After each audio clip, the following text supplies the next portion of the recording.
Bonjour à tous et bienvenue dans Cult & Click pour une nouvelle vidéo de presque qualité. On est là pour faire les news cinéma, série, l'actualité un petit peu de la semaine et parfois même pour vous compter l'histoire du box-office. Et qui de mieux pour compter l'histoire du box-office que Papy Care. Papy Care, raconte-nous l'histoire du box-office au coin du feu s'il te plaît.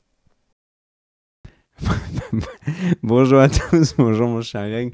Ah bah oui, en effet, on va commencer avec le point pognon comme d'habitude. Ah oui, cette histoire-là, Papy Care. Oui, exactement. Et la sortie donc de Beetlejuice aux États-Unis, la suite de Beetlejuice, toujours réalisée par Tim Burton. On n'en attendait pas grand-chose et il a réalisé un excellent démarrage avec 111 millions de dollars sur son premier week-end. Il faut savoir, et on l'avait dit, il me semble, dans la dernière vidéo news, qu'une sortie en septembre, qui est un mois extrêmement creux au cinéma, c'est pour des films dans lesquels on croit relativement peu. Et là, Beetlejuice 2 a réussi à réaliser le deuxième meilleur démarrage de l'histoire d'un film sorti en septembre. Il est dépassé uniquement par le premier chapitre de Ça, et il a battu le deuxième chapitre de Ça, qui est donc deux films qui étaient sortis en septembre. Et là, Beetlejuice, Tu peux être plus précis de quoi du coup ? 111 millions. Peu de sorties du film à l'international, ce qui explique qu'il n'a pas énormément rempli les salles. Il n'est qu'à 147 millions de dollars au total. Il sort le mercredi où nous enregistrons donc en France, le 11 septembre. Donc voilà, Beetlejuice, gros succès, grosse surprise aussi. Est-ce qu'il y a d'autres trucs à dire sur le box-office, mon cher Greg ? Bah, j'ai envie de te dire que le film romantique Jamais plus avec Blake Lively continue d'être une étonnante surprise. Il a récolté 141 millions de dollars au box-office US pour l'instant, pour un budget de 25 millions de dollars, donc bien rentable le truc. Et quand même un point sur le box-office français avec le Comte de Monte Cristo qui a dépassé les 8 millions de dollars. Les 8 millions de dollars, pas du tout. Les 8 millions d'entrées. Et ça, c'est l'habitude du box-office américain. Et du coup, en faisant ça, il bat le film de 1955, où donc Jean Marais incarnait le comte de Monte Cristo. Donc voilà, qui lui avait fait 7,8 millions d'entrées. Donc gros succès pour le film de Pierre Ninet. Voilà pour le point pognon, mon cher Greg. Et du coup, mon cher Kerr, petit point pognon de mon côté, tu avais parlé du flop du coup de The Crow. Alors quand on parle de flop, c'est vraiment la grosse tatane, hein. C'est vraiment la compétition russe de claques. Vous savez, ces vidéos où les mecs ils se mettent des claques et ils sont dans les pommes et tout. Et ben là, c'est vraiment le cas The Crow. Puisque on annonce qu'aujourd'hui, il serait à 59 $ d'argent récupéré par cinéma qui diffuse ce film cette semaine. C'est peu. Voilà. Soyons honnêtes, 59 $ par cinéma, je pense que les cinémas font un peu la gueule, quoi. C'est 5 heures du mec qui fait les entrées du ciné, quoi. Tu sais que, petite anecdote, donc le film est sorti, il a eu 3 week-ends pour l'instant aux États-Unis. Sur son premier week-end, il avait plus de 2000 copies et il était à 4 millions de dollars sur son premier week-end, ce qui est vraiment, vraiment nul. Et là, en troisième week-end, il est 19e du box-office américain. Il est devancé par plein de trucs dont j'ai jamais entendu parler. Il y a même des films qui ont bidé, et pas qu'un peu, comme Trap par exemple, qui sont encore devant lui alors que Trap est sorti avant. Il y a la ressortie de Coraline qui l'avait déjà battu dans son premier week-end qui est toujours devant. On a même des films qui sont sortis depuis un moment, comme Vice Versa, comme Moi Moche et Méchant qui sont devant. Enfin, The Crow est 19e au bout de 3 week-ends. C'est vraiment un énorme bid et il n'a récolté pour l'instant que 9 millions de dollars aux États-Unis. Donc il va arriver extrêmement vite en VOD, puisque c'est la tendance aux États-Unis quand un film vraiment est un échec monumental au box-office, et il le retire tout de suite pour pouvoir le sortir en VOD. Et l'exemple le plus criant, il y a eu le cas Furiosa qui a beaucoup marqué les esprits, parce qu'ils l'ont retiré des salles peu de temps après pour le sortir en VOD. Mais le pire, ça a été Borderlands, qui est resté 20 jours au cinéma aux États-Unis, et ensuite direct en VOD, parce que le film a été un naufrage total. Voilà, mon cher Greg. À toi, quelle est ta première news? Alors, ma première news, c'est... alors, vous savez, il y a eu des grèves ces dernières années. La grève des acteurs, la grève des scénaristes aux États-Unis. Et là, cette fois-ci, on vous avait dit, oui, il y a une autre grève qui est en train de se préparer. C'est la guilde de personnes qui travaillent dans l'animation. Et en fait, cette guilde américaine, eh bien là, ils annoncent qu'ils ne sont pas arrivés à un accord avec les différents studios de cinéma et qu'ils se laissent jusqu'à fin septembre avant de voter la grève. Alors, il faut faire un peu la part des choses. Cette association représente 5000 personnes de l'animation, ce qui n'est pas beaucoup, comparé, à mon avis, au nombre de personnes qui travaillent dans l'animation. Cependant, ces 5000 personnes qui ont donc un statut donc, de personnes qui sont encartées, et donc en fait, ils ont définitivement la capacité de faire arrêter les projets. Donc on peut imaginer que les nombreux films Disney qui ont été annoncés d'animation sur les 2 prochaines années pourraient se voir retardés à 3, peut-être une année de plus, peut-être 6 mois. On verra combien de temps cette grève dure. Évidemment, le sujet principal, c'est l'intelligence artificielle. J'ai envie de dire, ce serait bizarre que les gens dans l'animation n'aient pas entendu tous les messages des gens qui sont dans des boss de l'animation qui disent que 80% des gens qui travaillent sur un film d'animation ne seront plus nécessaires d'ici quelques années. Et j'ai envie de dire, quelqu'un qui entendrait ça sur son travail, je pense, réagirait pareil. Voilà. C'est à toi, mon cher Kerr, pour le point pigeon. Oui, point pigeon, point coup de gueule, mon cher Greg. Est-ce que tu peux me faire un petit jingle pigeon? Coucou, coucou. C'est un magnifique pigeon et en plus c'est un pigeon normand, de Rio de Janeiro. Coucou, coucou. Ah, bah, tu vois, j'aurais dit normand, mais géographiquement, les deux zones sont très proches. Alors moi, je vais vous parler de la PS5 Pro que Sony vient de révéler et qui fait énormément parler sur les réseaux sociaux. Alors il y a plein de raisons au fait que ça fasse parler. Je vais vous donner un petit peu pourquoi le côté pigeon, c'est le côté financier, et le côté coup de gueule, vous verrez, c'est après. Vous verrez que je vais raccrocher ça au contenu ciné-série, parce que vous allez me dire, mais pourquoi est-ce qu'il nous parle de la PS5 Pro? C'est pas sa place. Restez focus, les amis, sur des films, des séries. Ne partez pas dans des hors-sujets. N'inventez pas des discussions avec les viewers que vous n'avez pas, ce que je suis en train de faire. Restez focus. Donc, la PS5 Pro, là où c'est le point pigeon, c'est que Sony est arrivé en disant « Nous avons la console la plus puissante jamais créée dans tout le cosmos. » Oui, mais c'est aussi la plus chère parce qu'elle sortira le 7 novembre au doux prix de 799,99 €. Ils nous font même pas le cadeau des 99 centimes, ils les veulent. Alors oui, la console est puissante, il y a un SSD de Tera, c'est très bien. Mais il y a quand même des trucs au niveau tarif qui font bugger. Vous rajoutez... vous voulez une manette en plus? 240 balles, les gars. Oui, une manette, 240 balles. Donc là, bien évidemment, ceux qui ont l'habitude de prendre C'est chelou ton information, c'est pas une manette pro, machin, etc. Ah si, c'est une manette, c'est la manette de la PS5 Pro, mais le mec il s'énerve, tu sais, qui balance sa manette oui, comme mais parce que la manette PS5 normale, elle marche. De quoi?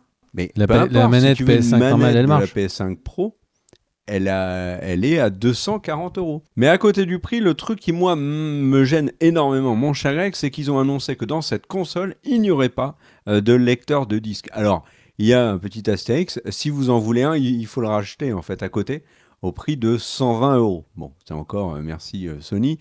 Laissons de côté le côté, on nous prend pour des gros pigeons. Mais moi, là où vraiment ça m'interpelle, c'est que déjà, ceux qui ont une PS5 et qui ont des jeux avec boîte, comme beaucoup, puisque Sony vend des jeux physiques et ils le font au plus large public, il faut le reconnaître, c'est surtout que ça flingue ceux qui ont des Blu-ray, ceux qui ont des Blu-ray 4K, etc. etc. On aura bientôt, si les consoles ne font plus lecteur de disques, on va vraiment enterrer un peu plus le marché du physique. Et où on disait, mais vous inquiétez pas, même s'il y a moins de Blu-ray, vous aurez toujours vos collecteurs, etc. c'est pas gagné tout ça. Hein. Donc c'est quelque chose qui me plaît pas du tout et j'ai pas envie d'acheter un steelbook magnifique pour qu'à la place du disque on me mette un code digital à télécharger et à rattacher à un compte qui peut m'être fermé. Donc voilà, sur ce point-là, je trouve que c'est zéro pointé pour Sony et assez inquiet pour l'avenir des consoles si ils prennent le chemin de plus du tout de disques. Parce que moi, par exemple, ma Xbox Series X, je l'utilise comme lecteur Blu-ray. J'ai des jeux physiques sur la PS5. Donc j'ai pas envie d'arrêter de plus avoir de beaux coffrets collector, de beaux Blu-ray, de beaux jeux, etc. Hein. T'en penses quoi, toi, de ça? Ça t'inquiète ou pas du tout? C'est une tendance qu'on avait déjà. Moi, je remarque que quand j'achète des jeux, parfois c'est en occasion. Et toi, alors l'occasion, tu n'en parles pas. Le neuf, ça te passe au-dessus. Toi, c'est collector et steelbook métal, quoi. Le mec, il est genre, ma console, moins de 800 €. Quoi? Et non, mais, pas du tout. Non, mais tu as raison. Son point pigeon et une des manières de lutter contre le marché de l'occasion. Bien sûr. Et ça c'est extrêmement dommageable pour les joueurs. Parce que là, outre le fait qu'ils annoncent des prix mirobolants sur la console, ils ont aussi annoncé que les jeux PS5 Pro retouchés allaient être pas loin des 90 €. Ça commence à être vénère. Hein. Oui, mais du coup, surtout si tu peux pas le vendre derrière. Est-ce que les gens vont les acheter, ces consoles? Est-ce que quelqu'un va l'acheter? Ils n'ont pas retiré des rayons la PS5.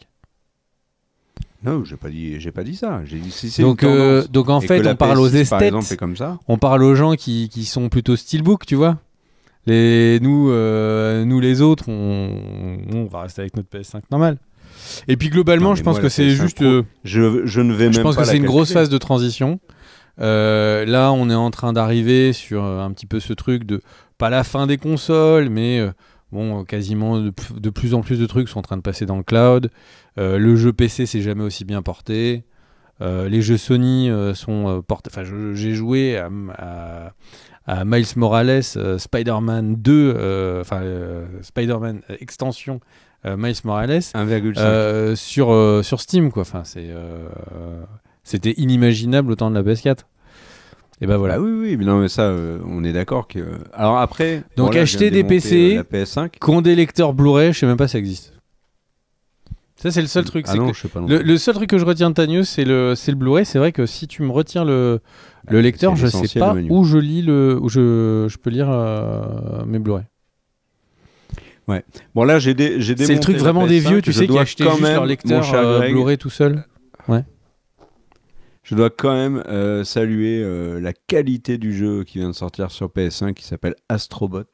C'est un petit bijou si vous aimez la plateforme. Vraiment, gros coup de cœur. Alors, sinon les news, ciné-série, eh bien, alors, Collider a fait une analyse, donc c'est un site américain, d'une interview sur Screen Rant. Ah, vous dites, déjà, ça commence à être un peu chelou. Et en fait, donc il y a Brad Winterbaum, qui est le vice-président de la production et du développement chez Marvel Studios, petit poste sympathique, qui du coup a répondu à une interview donc, de Screen Rant. Et l'analyse qu'en fait Collider, c'est que en gros, il dit une phrase qui parle du prochain Avengers, donc un des prochains Avengers, Secret Wars, donc celui qui est le plus loin, qui a quasiment jamais bougé en date, etc., etc. Et en fait, ils comprennent de ce qui est dit dans l'interview que eh bien notre ami Brad est en train de teaser la fin du multivers pour Secret War. Puisqu'en plus ça aurait sens avec les comics. Et là, est-ce que Kerr, c'est une très bonne nouvelle ou est-ce qu'il est trop tard? Je te pose la question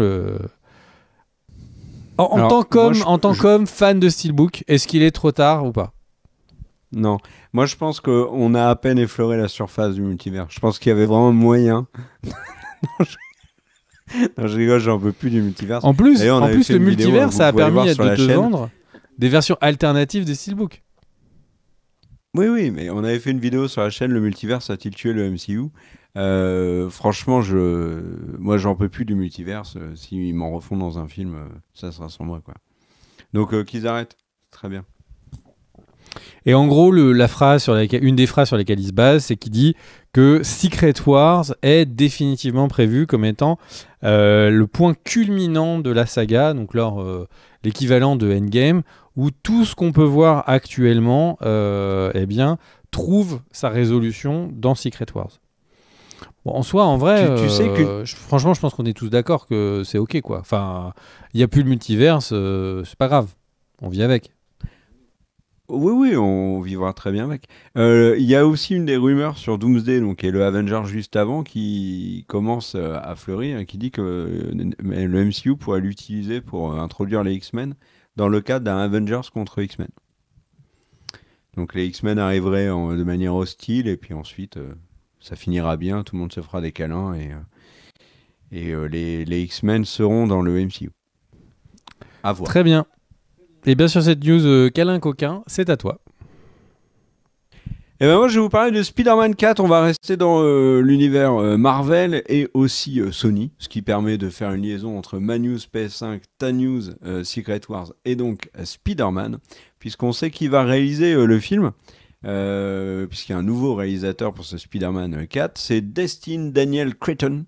Vous allez me dire, mais c'est qui ce mec? Eh ben c'est le mec qui a fait Shang-Chi et qui était pendant très longtemps à la réalisation supposée de... Alors, c'était lequel de Avengers? Je me demande si c'était pas celui avec... aide-moi. Avec Kang. Donc, le Kang Dynasty. Je crois que c'était lui qui était sur Kang Dynasty. Lui n'a pas eu de problème avec Marvel. Ils ont viré le scénariste de Quantum Mania qui était... à la lecture de Quantum Mania, qui visiblement, scénariste, c'était pas son truc. Et lui, donc, du coup, a perdu le projet, puisque il est parti dans d'autres directions, puisque maintenant il s'appelle Doomsday. Et il a récupéré donc le Spider-Man 4 qui va commencer son tournage au début de l'année 2025. On sait que Tom Holland et Zendaya sont en négociation pour signer un nouveau deal avec Sony et Marvel pour être dans le 4. Ça serait ballot que l'un ou l'autre ne soit pas dans le film. Et sachez qu'Andrew Garfield en a marre.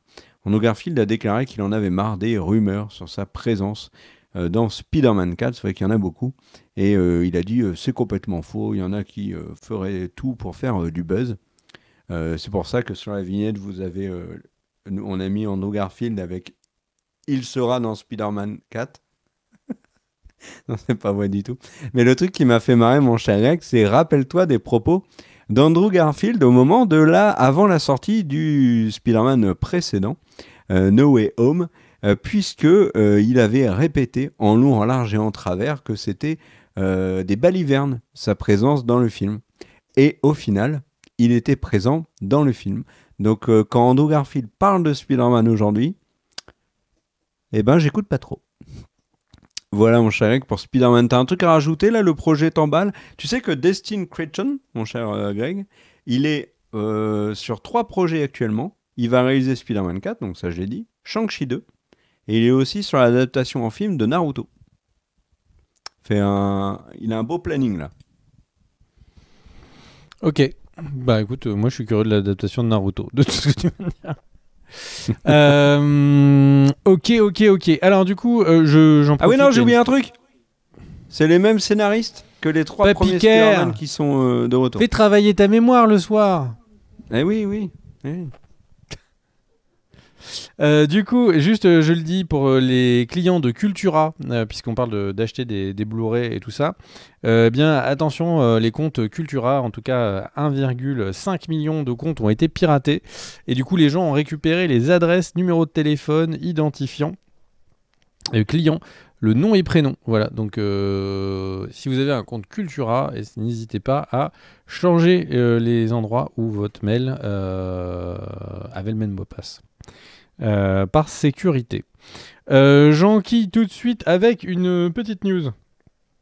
il y a la série d'animation DC qui va enfin démarrer, Créatures Commandos, donc une de ces nouvelles œuvres de nouveaux plans intersidéral de DC, de tout changer. Donc il y a 7 épisodes qui vont apparaître sur la plateforme Max du 5 au 16 janvier. Et c'est quoi Créature Commando? C'est Suicide Squad, mais version gros monstre. En fait, Amanda Waller donne des ordres à des monstres et c'est canon, et ça se passe après ce qui se passe dans du coup Peacemaker, la série favorite de Kerr de l'histoire. Alors, pas à ce point, mais j'ai énormément aimé Peacemaker. Peacemaker qui arrivera dans la deuxième moitié de l'année 2025. Et sachez qu'il y a des personnages de Creature Commandos qui seront dans le film Superman. Prochaine news, mon cher Greg, et elle n'est pas joyeuse. C'est l'annonce du décès de James Earl Jones à 93 ans. James Earl Jones qui a bien évidemment doublé donc Dark Vador dans le premier Star Wars. Il a été également la voix de Mufasa dans Le Roi Lion. Il a joué dans La Poursuite d'Octobre Rouge. Il a joué dans Conan le Barbare. Il a eu une très grande carrière. Il y a eu de multiples hommages. Et le tweet de Mark Hamill, donc Luke Skywalker, était touchant, puisqu'il a mis Rest in Peace, Dad. Donc voilà, et alors j'ai fait le point un petit peu. Alors vous allez me dire, c'est normal, le film est sorti en 1977. Je peux juste te dire que c'est quand même incroyable que. Donc tu disais qu'il avait 93 ans, c'est ça? C'est fou parce qu'il était sous respirateur depuis le premier Star Wars. On l'entendait respirer souvent quand il jouait des rôles. On entendait qu'il avait vraiment un problème médical fort, quoi. Et pourtant, toutes ces années, il a tenu, c'est fou. Ouais. Mais il a fait on lui doit quand même des citations particulièrement cultes du cinéma. Hein. Et alors, je faisais le point là sur Star Wars, Un Nouvel Espoir, sorti en 77. Eh ben, il n'y a plus grand monde de vivants, mon cher Greg. Parce que là, si tu reprends un peu le casting, Mark Hamill vivant, Harrison Ford vivant, Carrie Fisher malheureusement est décédée, Peter Cushing qui jouait Moff Tarkin est décédé, Alec Guinness qui jouait Obi-Wan Kenobi est décédé, Anthony Daniels qui a interprété C-3PO est toujours vivant, Kenny Baker qui a interprété R2-D2 est décédé, Chewbacca, donc Peter Mayhew est décédé, David Prowse qui était dans le costume de Dark Vador est décédé également. L'oncle Ben, Phil Brown, est décédé et la tante de Luke, Slelag Fraser, est également décédée. Sur le cast majeur, il reste 3 personnes. Ça a l'air d'être une sacrée malédiction quand même de jouer sur Star Wars, j'ai l'impression. Non, je pense... non, je pense surtout qu'on n'est pas loin des 50 ans. C'est fou ça. Je vois que quelqu'un joue dedans, il n'avait pas l'air de tenir. Ouais. Ouais. En tout cas, je me marre, mais c'est pour gérer ma peine parce que en vrai, il est hyper iconique dans l'histoire du cinéma et pour bien des rôles. Et il avait fait aussi des apparitions dans plein de trucs. Je crois qu'il était dans un épisode de Will et Grace. Il a joué dans The Big Bang Theory. Ah ouais, aussi. Toi tu cites et le top, son quoi. Propre Le mec, rôle en tant que guest. C'était Darth Vader, tu le cites 2 secondes, mais Will et Grace, tu vois, il était dans un épisode. Non, mais pas du tout. Mais parce que justement, tu parles de personnages, d'acteurs iconique c'est parce qu'il était iconique qu'il est intervenu dans ces séries-là. Et alors, c'est un hasard, mais il y a une autre personne qui donnait sa voix à un personnage fort marquant, en tout cas de notre jeunesse, mon cher Greg. C'est Peter Renaday qui est décédé à l'âge de 89 ans et lui, il faisait la voix de Splinter dans les Tortues Ninja. Voilà. Donc, paix à l'âme de ces 2 hommes. À toi, mon cher Greg, pour une autre news. Plus joyeuse. Oui, alors, autre news. Non, est-ce que t'as cassé l'ambiance, là? Bah, c'est toi qui parles là. Je croyais que tu allais parler du décès de Darth Vader et t'en as profité pour nous caler le décès de 15 autres personnes. Non, juste 2. Forcément, tu nous casses un peu l'ambiance. Mais tu serais presque capable de casser l'ambiance à un enterrement, quoi. Ah, il est mort. Mais est-ce que vous savez le nombre de personnes qui sont mortes cette semaine? Je vais vous les citer. Et qu'est-ce que tu peux me faire de plus pourri à un enterrement? Bref, donc du coup, pour revenir du côté du ciné-série, sachez qu'il y a la série Le Pingouin qui va arriver dans vraiment pas longtemps, puisqu'elle sort le 19 septembre 2024 sur Max, et qui a donc une palanquée de nouvelles images et un nouveau trailer. Je suis très partagé, parce qu'en vrai, je suis pas très tenté par la série, mais j'ai envie de découvrir au moins un épisode pour voir ce qu'elle vaut. On verra. J'enchaîne par une autre petite news qui est, on va dire, sur le autour du microcosme cinéma-série. C'est la société qui possède donc Vogue, The New Yorker, GQ, Vanity Fair, Wired et Bon Appétit. Qui en fait vient de signer un deal avec OpenAI et ChatGPT pour intégrer dans les différentes marques et sites et médias que je viens de vous citer, du coup à la fois de la création de contenu via ChatGPT, donc ça a l'air d'être niveau quali, je pense que ça va être parfait, mais aussi d'intégrer dans leur site des prototypes de recherche via ChatGPT. Ça par contre c'est assez stylé. Il y a de plus en plus d'IA pour faire de la recherche et c'est mieux, en vrai, c'est vachement mieux que Google. Mais bon, pour la création de contenu, si c'est prendre les communiqués de presse, et en fait concrètement, hein, ce que je suppose, c'est qu'ils vont aspirer des communiqués de presse, ils vont dire à l'IA, tu me dis la même chose mais autrement, et tu utilises tous les mots pour le référencement. Ça va juste être imbitable à lire. Et franchement, pour suivre l'actualité pour Cult & Click, il y a des sites qui sont à plusieurs milliers. Alors, plusieurs milliers, je l'ai vu qu'une seule fois. Mais en tout cas, il y a certains des gros sites américains, ils tournent à 300, 400 news par jour. Qui peut lire 300 à 400 news par jour? C'est improbable. Donc du coup, là, si en plus ils se mettent à utiliser les IA pour en faire encore plus, ça va être impossible de suivre l'actualité, à moins que vous soyez abonné à Cult & Click. N'hésitez pas à cliquer sur la cloche et à mettre le pouce pour la vidéo. Non mais très sérieusement, c'est... Oh, bien joué! C'est un truc de ma boule, hein. Pour savoir quelle est l'actualité, ça va être honnêtement la folie. Et du coup, il est dans l'article de Hollywood Reporter qui notifiait donc ce deal. Eh bien, il rappelait que OpenAI avait déjà signé avec pas mal de sociétés, notamment l'association de presse américaine, Alex Springer, Atlantic, le Financial Times, Le Monde, coucou. Les News Corp, Prisma Media, Times et Vox Media. Voilà, donc c'est vraiment une grosse partie des médias. Et ils expliquaient, donc le patron de Vogue, machin, il expliquait que c'est parce qu'il y a eu beaucoup de pertes de revenus sur les dernières années. Et du coup, ils espèrent qu'ils arriveront à endiguer ces pertes de revenus en pouvant pousser, monétiser mieux et pousser plus de contenu. Juste de vous faire cette news, je suis fatigué.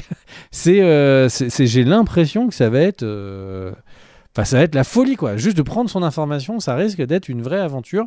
Mais bon, voilà. Bon, vous avez les bons tuyaux, hein, vous avez les bonnes chaînes YouTube. Mais c'est vrai que d'une manière générale, ça va être chaudard. Voilà, mon cher Kerr. Autre news, mon cher Greg, la semaine dernière, on vous disait que la série spin-off de Sandman, Dead Boy Detectives, avait été annulée par Netflix après une seule saison. On n'avait pas la raison. Vous pouvez supposer que c'était des audiences. La série n'a pas trop fait parler d'elle. Mais il semble que ce soit la situation nauséabonde de Neil Gaiman qui en soit là a raison. Qui est Neil Gaiman? C'est un auteur américain à qui on doit plein de trucs qui ont été adaptés sur grand écran. Il a fait Stardust, le mystère de l'étoile, rappelez-vous, avec Claire Danes, si je dis pas de bêtises. Il a fait Coraline. Il a fait Sandman, bien sûr. Good Omens, qui est actuellement toujours en développement chez Prime Video, dont la 3e saison va arriver, peut-être, on verra. Il a fait American Gods, Et Neil Gaiman est accusé par 2 jeunes femmes d'agression sexuelle qui aurait eu lieu en 2003. Et du coup, alors le côté juridique, on laisse ça à ceux dont c'est le métier. Mais là, on va se focus sur les productions de Neil Gaiman, parce que, ou en tout cas rattachées à ses œuvres, parce que, mine de rien, il peut y avoir des grosses conséquences, notamment pour ceux qui suivent les séries. Quid de la saison 2 de Sandman avec ses révélations? Ça, pour l'instant, du côté de Netflix, on n'a rien dit. Quid de la saison 3 de Good Omens? Du côté de Prime, pareil, pas d'infos. En tout cas, il y a une production qui est arrêtée. C'est l'adaptation donc, d'un de ses ouvrages qui s'appelle L'étrange vie de Nobody Owens. En VO, c'est Greyard Book. Elle est stoppée pour l'instant parce que c'était l'adaptation d'un ouvrage de Gaiman et c'était pour Disney. Donc là, c'est stop. Alors, c'était pas encore énormément avancé, mais ils avaient notamment trouvé les personnes qui bossaient dessus. Et le showrunner, c'était Mark Foster, qui est réalisateur notamment de World War Z. Et donc voilà, c'est stoppé. Alors, ça n'est pas annulé, a fait savoir Disney. Il pourrait peut-être, je sais pas. Il n'était pas, alors comme l'a dit la presse américaine, Disney pourrait avancer le fait que Neil Gaiman n'était pas impliqué dans cette adaptation pour continuer. Mais en tout cas, pour l'instant, c'est mis en pause. Voilà, on verra si ça a des conséquences sur Sandman, Good Omens et les autres productions attachées aux œuvres de Gaiman. Voilà mon cher Eric pour cette news. À toi. Tes news cette semaine, c'est ambiance, quoi. Attends, je regarde si j'en ai des pas cool après. C'est après nous avoir salopé des funérailles, t'arrives, tu me dis, après la mort, vous savez, il y a pire.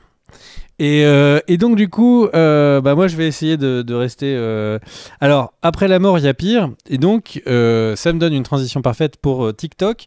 Donc TikTok est au sein de plusieurs analyses aux États-Unis. Et certaines analyses sont plutôt positives autour de l'utilisation de TikTok et du cinéma. Ça veut dire quoi? Ça veut dire qu'en fait, les gens qui utilisent TikTok et qui sont notamment dans la partie de l'algorithme à regarder pas mal de choses en rapport avec le cinéma, eh bien, vont au cinéma beaucoup plus qu'avant, utiliser TikTok, et beaucoup plus que les gens qui sont globalement même catégorie socio-professionnelle, nanana, mais qui n'utilisent pas TikTok. Du coup, TikTok dit hey, mais regardez, c'est super. Les gens viennent voir des extraits, des petites critiques, des bandes annonces, etc. Et ce serait un énorme carton, du coup, en tout cas sur le marché américain. Et ça est en train de revigorer le petit cinéma américain qui, j'avoue, allait pas très bien.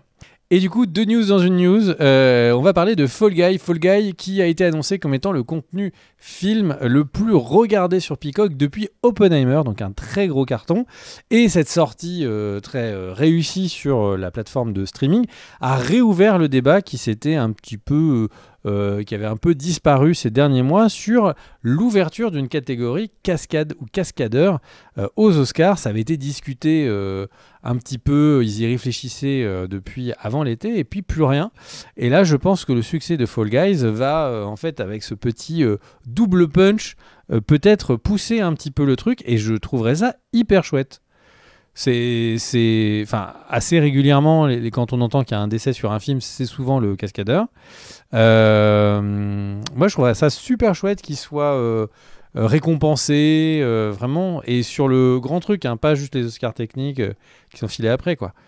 Et voilà, c'est que mon avis. Je sais pas si toi, tu t'en fous des cascadeurs. Quand on voit le film, c'est ce qu'on en pense. Enfin, c'est ce qu'on retient du truc, c'est qu'il faudrait en effet qu'il soit présent aux Oscars. Je me demande si c'est pas dit dans le film d'ailleurs. Je crois qu'il y a. Si, c'est totalement dit dans le film, à plusieurs reprises. Ouais, et il y a un truc qui est cocasse avec le succès de Fall Guys sur Peacock, c'est que c'est un énorme bid au cinéma. Il a coûté 140 millions de dollars de budget, il en a rapporté 180, donc il n'est pas du tout rentable, puisqu'il n'y a pas la promo, il n'y a pas la part des exploitants, etc. On va pas vous refaire le même refrain à chaque fois. Mais là, il marche en VOD, il y a des films, et c'est pas le premier exemple, qui ont complètement bid à l'écran, et qui cartonnent quand ils arrivent sur plateforme. L'exemple le plus criant, c'est le Pixar Elemental l'année dernière, qui a été un énorme bid aux US colossal et un énorme succès sur Disney+. Alors, autre news, mon cher Greg, on va parler d'House of the Dragon et de Greux Martin. Greux Martin et Oh non, HBO, il est pas ça mort. chauffe. Non, il est pas mort, mais ça chauffe. Ah, en enfin ce une moment, news où tu nous parles pas d'un mec qui meurt. Mais tu verras, c'est des gens qui s'engueulent, c'est pas mieux. Donc, Greux Martin et HBO, c'est tendu.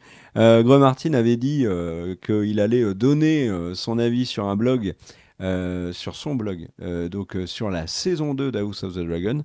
Il l'a fait, alors pas de la manière dont on l'imaginait. D'ailleurs, on va en parler plus largement dans une vidéo dédiée à ce sujet.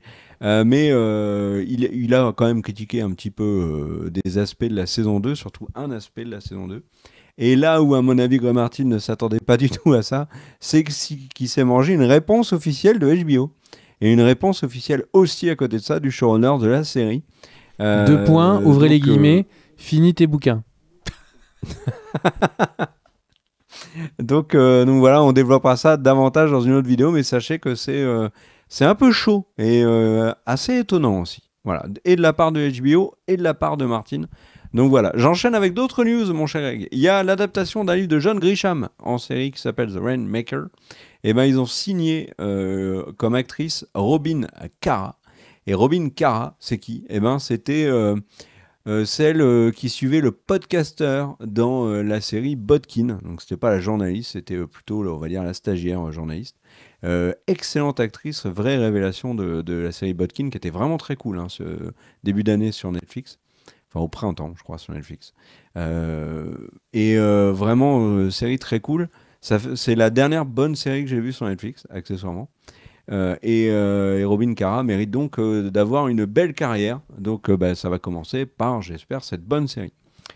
Sinon, pour vous dire que du côté des films qui ont bidé aux US et qui se retrouvent en VOD très vite, il y a un exemple qui est un film avec Bill Skarsgård encore. C'est lui déjà le héros de The Crow. Et ben cette année, il avait fait un autre truc qui s'appelle Boys Kills World.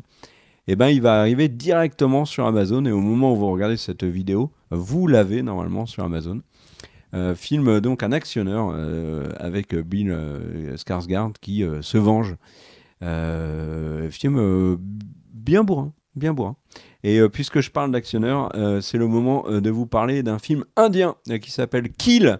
Kill, qui est sorti ce mercredi, que j'ai eu la chance de voir, qui a été réalisé par Nikhil Nagesh Bhatt, qui raconte, mon cher Greg, une histoire particulièrement originale et vraiment délicate, surprenante, qui est en fait une bande de voyous monte dans un train pour piller tout le monde. Pas de bol, à l'intérieur, il y a un mec des forces spéciales et sa future femme. Et alors, dit comme ça ne fait pas rêver. Et ben en fait, le film est très étonnant, il est assez jouissif. 1h45 de pur plaisir. Moi, je n'ai pas lâché l'écran des yeux, je ne me suis pas assoupi. Je n'ai pas regardé ma montre dans le noir. Et c'est rare que Papy Care ne s'assoupisse pas devant un film. Je tiens à préciser. Oui, j'ai vraiment focus sur le film, qui est en 2 parties. La deuxième partie, alors, c'est un carnage. Allez voir Kill, il le mérite amplement. Et si vous n'êtes pas, si vous êtes sceptique après mon avis un peu rapide, allez voir la tronche des critiques. Elles sont toutes très bonnes. Donc Kill, c'est film indien, on n'en parle pas. T'as effectivement une très bonne tronche. Voilà. J'enchaîne par une autre news, c'est la news de un des big boss de Warner Discovery, qui a dit que le travail sur une suite du jeu vidéo Hogwarts Legacy était une des plus grandes priorités du groupe. Je cite, c'est une des plus grandes priorités du groupe. Il a même rajouté que cela faisait longtemps que le groupe n'avait pas une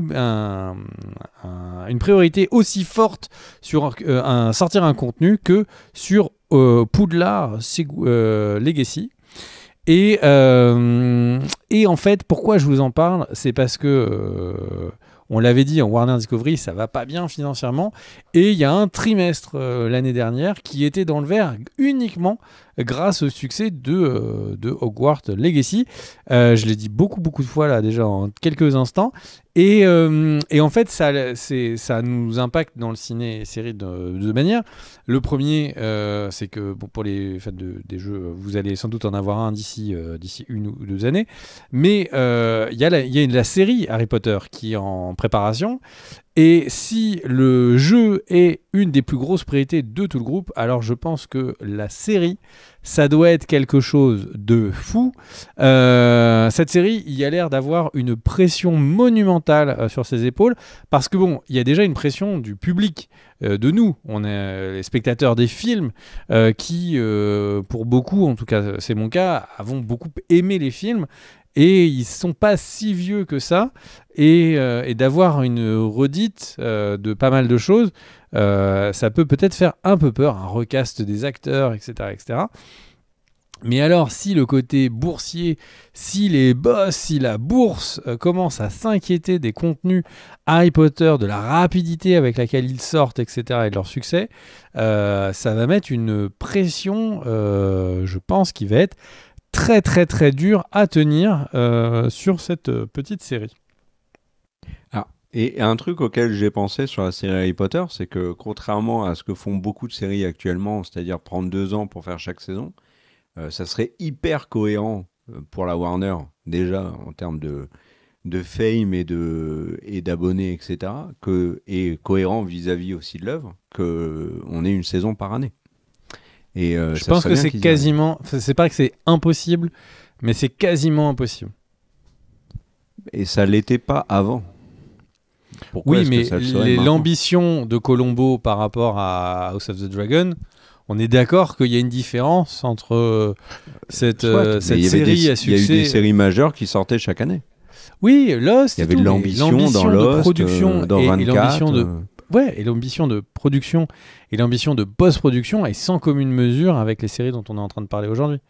La post-production en elle-même va prendre énormément de temps. Mais là où je te dis, pour aller dans ton sens, là où c'est pas impossible, c'est qu'ils vont avoir une pression sur le vieillissement des acteurs qui va être énorme, surtout au début, parce qu'on voit beaucoup la différence entre 8 ans, 9 ans, 10 ans, etc. et 15. Et du coup, c'est sûr qu'ils vont avoir une pression supérieure, et puis ils vont avoir envie d'avoir des gens qui sont abonnés pour 8 ans. Mais en termes de production, ce serait du jamais vu. C'est même c'est l'équivalent de sortir un long métrage. Les Star Wars sortaient pas tous les ans, quoi. Les Seigneurs de... Enfin, c'est vraiment, vraiment, vraiment pas impossible. Seigneur des Anneaux, c'était tous les ans. Oui, c'est pour ça que j'ai retenu ce que j'ai dit, parce que pour le coup, ils ont tourné pour des raisons de budget, pour des raisons de production. En fait, ils ont tourné plein de bouts en même temps. Mais le truc, c'est que c'est pas impossible, mais c'est un challenge de production qui est fou. Donc si en plus de l'attente du public, de l'attente de la bourse, tu mets un truc où genre c'est du never seen before en termes de production, de flux, enfin, ça peut être la 9e merveille du monde. Mais ça fait beaucoup sur les épaules d'une série, quoi. Il pourrait tourner des bouts en même temps aussi pour la série Harry Potter. Et t'as une scène où t'as Harry Potter, il a 15 ans, t'en as une autre qui suit, il a 11 ans, ensuite il a 20 ans. Non, mais il pourrait caster plusieurs années d'un coup, mais c'est tout le problème. C'est par exemple, les Anneaux de pouvoir ont essayé de faire ça.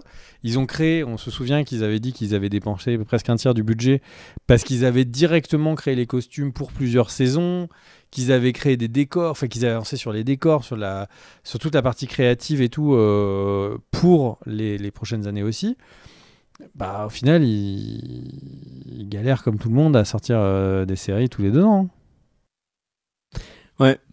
En tout cas, moi, ce Hogwarts Legacy 2 m'inquiète parce que Warner avait sous-entendu qu'il voulait en faire un jeu service, ce qui, moi, ne me plairait pas du tout. Et puisqu'on parle de jeu service du côté de la Warner, sachez que le jeu de Rocksteady, donc Suicide Squad Kills the Justice League, est un énorme échec. Et que du coup, il y a déjà de gros licenciements au sein de l'équipe qui a travaillé dessus. Donc ça, c'est rude. Voilà, et puisque tu as parlé du Seigneur des Anneaux, tu m'as donné une transition sur 2 news Alors la première news, mon cher Greg, elle concerne le film The Hunt for Gollum, le prochain film du Seigneur des Anneaux qui a été annoncé à la surprise générale au début de l'été. Et pour l'instant, alors il fait tout pour nous faire comprendre qu'il va être dedans, même si c'est pas officiel. C'est Ian McKellen, donc qui joue Gandalf, qui a annoncé, tu vas être surpris, mon cher Greg, ou pas, que le film, en fait, The Hunt for Gollum, allait être en 2 parties, donc 2 films. Voilà. Et alors, dans la promo de son film de boxeur, Orlando Bloom qui joue donc Legolas a lui aussi dit qu'il reviendrait, même si c'est pas officiel. Et on rappelle que Viggo Mortensen qui joue Aragorn et qui a un rôle immense dans la traque de Gollum, avait déclaré que si vraiment on lui demandait et qu'il était, il l'avait dit sous le temps de l'humour, mais s'il était en difficulté financière, il n'hésiterait pas à revenir. On rappelle que Viggo Mortensen est un acteur vraiment de film indé, en plein de langues, etc. Il joue notamment en français, en espagnol, etc. Et Viggo Mortensen fait très peu de blockbusters. Il avait fait une entorse à ça pour jouer Aragorn dans Le Seigneur des Anneaux. Il a vraiment un atome crochu avec la trilogie, donc ça serait pas étonnant de voir cet acteur revenir dans le rôle d'Aragorn, donc grand pas. Mon cher Greg, pour toi, c'est pas incohérent du tout si on suit à la chronologie du Seigneur des Anneaux. Alors oui, et c'est vraiment Daniel qui nous a retrouvé ces infos. Déjà, la traque de Gollum dure, du côté de Gandalf et de Aragorn, elle dure 17 ans. Et du côté des serviteurs de Sauron, elle dure entre 60 et 70 ans. Donc, et c'est vraiment chronologiquement le tout début du Seigneur des Anneaux. Donc en fait, l'idée que ce soit 2 films laisse à supposer qu'ils vont pas forcément que suivre la traque de Gollum, mais potentiellement nous montrer une période qui va être un petit peu entre la trilogie du Seigneur des Anneaux qu'on connaît et même si du coup le début va un peu se manger l'un sur l'autre, et après, longtemps après, le Hobbit. Et ça en fait potentiellement une espèce de 3e bilogie, ou en tout cas 3e type de contenu qui va essayer de compléter ça. C'est assez fou en fait. C'est vrai que depuis le début, la traque de Gollum, comme dans les bouquins, elle est exprimée en 3 lignes. J'étais pas plus hypé que ça, mais c'est vrai que quand on réfléchit en termes de chronologie, c'est beaucoup plus intéressant. Et si y a Gandalf, c'est vrai que d'un seul coup on comprend, puisque Gandalf demande à Aragorn de chercher Gollum à ce moment-là, ça devient assez logique qu'il y ait autant de demandes auprès du coup des anciens acteurs. Enfin, on peut avoir l'impression qu'ils ont envie de reformer le gang, quoi. On pourrait même avoir Boromir, Faramir. Ouais, Aragorn et Legolas se connaissent au début du Seigneur des Anneaux. Donc il pourrait montrer pourquoi. Donc en tout cas, c'est comme toujours. C'est-à-dire que s'ils nous font le Hobbit, bon, c'était un peu décevant par rapport au Seigneur des Anneaux, mais je suis quand même hyper content d'avoir que les Hobbits existent. Ça reste des films super chouettes à regarder, quoi. Là, peut-être un peu moins le dernier. Enfin, quelque chose de positif sur le Hobbit. Mais que ça n'arrivera jamais. Mais par contre, c'est sûr que si on descend encore d'un cran pour Gollum, ça va être dommage. Mais bon, c'est Andy Serkis à la réalisation. On verra. Et alors la deuxième news, mon cher Greg, sur le Seigneur des Anneaux, concerne l'audience des Anneaux de Pouvoir. Puisque en fait, Amazon a déclaré comme ça qu'il y avait eu 40 millions de téléspectateurs au niveau mondial sur la série, sur la saison 2 des Anneaux de Pouvoir, sur ces 11 premiers jours. Alors, Variety a fait une analyse du truc en disant que ces chiffres n'étaient pas fiables, mais que Amazon, communiquant toujours ces chiffres de la même manière, on pouvait en arriver à la conclusion qu'il y avait une grosse perte d'audience entre la saison 1 et la saison 2, ce qui correspond finalement aux infos qu'on avait eues, puisqu'il y avait 60-70%, mon cher Greg, de personnes qui avaient commencé la série à l'époque, n'avaient pas terminé la saison 1. C'est 67 ou 68%, mon cher Car. Ouais, c'est énorme. Et là, donc, ça se confirmerait. Donc 40 millions de personnes, c'est moins par exemple que Fallout, cette année qui avait fait 65 millions. Bon, on verra, mais on n'a pas encore de chiffres officiels. On va attendre Nielsen pour savoir si le retour de The Rings of Power est pas ouf en termes d'audience. On avait déjà des indices et on en parlait dans la vidéo critique de l'épisode 1, 2, 3 où on disait qu'il y avait très très peu de notes sur IMDb notamment. Ça, c'est un indicateur. Hein. S'il y a très peu de personnes qui notent, c'est qu'il y a très peu de personnes qui regardent. Bon, les audiences sont pas cata, mais elles sont nettement inférieures à ce que Prime pouvait espérer d'une série adaptée d'un mastodonte comme Le Seigneur des Anneaux. Voilà mon cher Greg, à toi. Bon, news un petit peu perso, un petit peu pour toi, pour moi, mais qui a un impact. Tu vends un truc, c'est ça? Un peu effet papillon pour tout le monde. Non, mon cher Car, elle est pas drôle la news pour toi, et pas drôle pour moi. C'est YouTube qui est en train de développer des outils pour permettre aux créateurs de détecter quand des IA ou du contenu généré est fait avec en utilisant un élément ou des éléments des vidéos qui sont créées. Donc c'est-à-dire que en fait, et YouTube est en train de vivre visiblement un énorme problème de scrapping, donc c'est-à-dire d'analyse de la plateforme. En fait, de plus en plus d'IA seraient en train d'être utilisées de manière absolument pas légale pour aller sur toutes les vidéos de YouTube, analyser pour pouvoir créer des vidéos, analyser des visages. Et donc, toute personne qui dépose du contenu sur YouTube, comme nous, eh bien, en fait, est en train d'être analysée et est en train de rentrer dans plein de machines. Et YouTube est en train d'essayer d'utiliser des outils pour générer, pour vérifier quand c'est une IA qui est en train de scraper, donc d'analyser, et essayer de le bloquer. Donc ça va donc YouTube cite les usages pour créer des faux acteurs, analyse de musiciens pour refaire des musiques, des athlètes pour faire de l'analyse de mouvements, enfin bref, et tous les types de créateurs possibles. Voilà, donc même si vous mettez la petite vidéo de vos enfants et tout, sachez que en ce moment, YouTube est en train d'être utilisé pour ça. Et puisqu'on est sur les news un peu YouTubeurs, je fais juste une petite news pour dire que YouTube est vraiment marrant parce qu'ils ont mis un bouton qui est par là-bas. Ouais, je peux pas toucher Ker, mais le cœur y est. Et en fait, qui est sur pas mal de YouTubeurs qui font des OPSP. Alors nous, ça ne nous concerne pas parce que on n'en a jamais fait sur la chaîne, mais YouTube, dans une politique assez sympathique de dire que les YouTubeurs n'ont pas le droit d'avoir d'autres revenus que ceux donnés par YouTube, eh bien, les OPSP qui sont faites, eh bien, YouTube a créé un bouton pour que vous puissiez les skipper. Tout le monde ne les a pas, n'a pas encore le bouton activé. Alors j'avoue que je suis le premier à passer quand quelqu'un parle d'un seul coup, on est dans une vidéo d'analyse de film et puis au milieu il y a et je vous ai pas parlé des derniers balais à chiottes et c'est sûr que du coup on passe, mais en même temps je me suis dit mais il y a certaines personnes, donc c'est pas le cas de Car ou moi, dont c'est le métier et c'est vrai que c'est un move un peu étrange de la part de YouTube de fragiliser les youtubeurs professionnels qui n'ont que ça comme revenu. Voilà. 2 petites news de la plateforme YouTube. Voilà, une qui vous touche parce que, encore une fois, vraiment, si vous mettez les vidéos de vous, de vos proches sur YouTube, eh bien, sachez que le contenu est utilisé à des fins autres que juste regarder la vidéo de votre enfant qui mord votre autre enfant. Voilà. C'est à toi, mon cher Ker.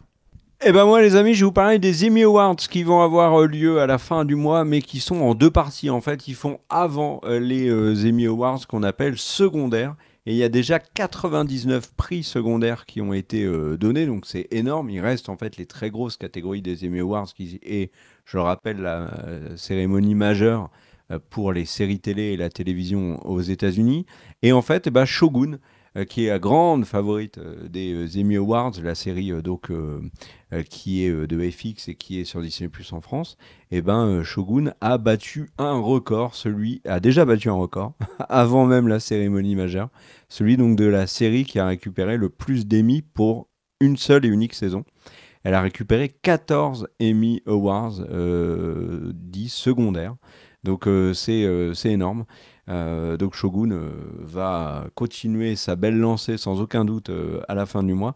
Et du côté de la catégorie comédie, c'est la série The Bear qui est grandissime favorite et qui a déjà gagné 7 Emmy Awards, dont un qui est loin d'être anecdotique puisqu'il est donné à John Berthold qui joue donc le grand frère qui s'est suicidé de Jeremy Allen White, notamment dans l'épisode 6, si je ne dis pas de bêtises, de la saison 2 qui est considéré par les critiques comme un véritable bijou, un chef-d'œuvre, avaient dit certains critiques. Et ben, il a obtenu un Emmy Awards pour son rôle dans cet épisode.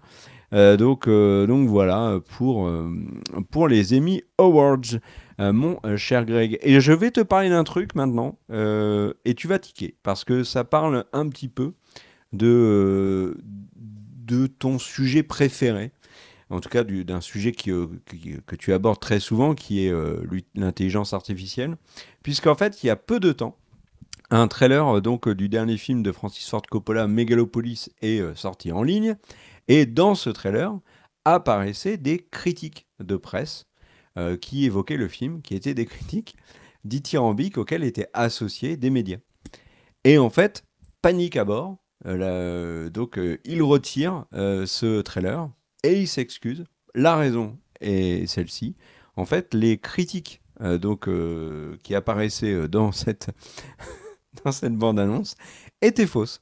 Et alors là où on a découvert le truc, vraiment la cerise sur le gâteau, c'est qu'en plus la personne qui avait intégré ces critiques dans le trailer les avait générées avec une IA. Donc là on est pas mal là, en termes de malhonnêteté, c'est du lourd, je trouve. Voilà pour Megalopolis. Est-ce que du coup en lisant ces fausses critiques ça t'a donné envie d'aller le voir? On rappelle qu'il y a eu un accueil plutôt glacial à la Cannes notamment. Et devant les distributeurs, ce qui explique que Coppola ait eu autant de mal à trouver un distributeur pour son film. Mais en vrai, on est toujours curieux. Un fan de cinéma, il est curieux de ce que va faire Coppola. Oui, mais enfin c'est cocasse que pour faire la promotion de son film, lui qui est un oui, dinosaure tout à du fait. cinéma. Après, j'ai vraiment un doute qu'il soit en charge de quoi. la communication de son film. Ah bah non, ça mais c'est pourquoi sûr. pas. Après, ceci étant dit, il avait exigé d'avoir un distributeur qui vraiment mette le paquet dans la promo. Et là, pour le coup, la promo a vraiment fait parler d'elle. Donc, bon, voilà. C'est cocasse. À toi, mon cher Greg. Mais j'ai fini. Donc c'est à toi, mon cher Kier.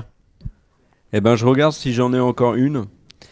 Moi, j'avais des news, mais c'était vraiment mineur. C'est Schreiber, Liv Schreiber qui jouait Dan Sabre dans les films des X-Men, a expliqué pourquoi il n'était pas revenu. C'est parce qu'il a 57 ans et qu'il ne se voyait pas refaire tout le process de musculation pour revenir au top, et il a préféré passer et rester sur d'autres rôles.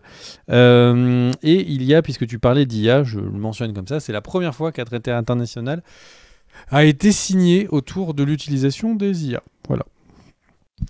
Liev Schreiber, donc, qui jouait Ray Donovan, série qu'on a adoré tous les deux, et qui actuellement est à l'affiche d'une série Netflix Perfect Couple avec Nicole Kidman. Voilà, mon cher Greg. Bon, ben on en a terminé pour les news. Merci à tous d'avoir regardé cette vidéo jusqu'au bout. Merci aux tipeurs pour votre soutien. Il nous va droit au cœur. Merci à tous ceux qui ont regardé la vidéo. N'hésitez pas à mettre un commentaire, à réagir sur les différentes news qu'on a abordées dans cette vidéo.